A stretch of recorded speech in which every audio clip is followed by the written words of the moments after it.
दलर आभ्यंतरण बेपार दल किपरि भाव में संगठित हो मजबूत हो कौन कौन भूल रोचे दलर नेतृत्व शीर्ष नेतृत्व में जहाँ मुझे अनुभव कली विगत दिन मानक बिहार निर्वाचन सरला मुझे अनुभव कली जे आमपरी जदि कांग्रेस कर्मी जो माने तृणमूल स्तर अच्छु जदि भेन्टिलेट कई करवानी आलोचना कई करवानी दल से धारा चलती जहाँ प्रतिफलित होती जनरल निर्वाचन पर 5टी उपनिर्वाचन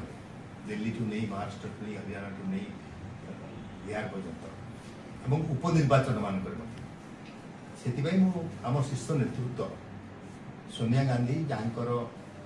सैक्रिफाइस अच्छी दलपाई जी सैक्रिफाइस कर दल को पुनश्च फेरी आने चेष्टा कर 10 वर्ष नेतृत्व में यूपीए सरकार चलता संपूर्ण रेस्पॉन्सिबिलिटी थिला तेणु मु अनुभव कली जे तांकर परोक्ष हस्तक्षेप नहवा जो जो माने नेतृत्व नहीं दल को ठीक बाटे नहीं पार ठीक व्यक्ति को ठीक जगह मनोनीत करूना।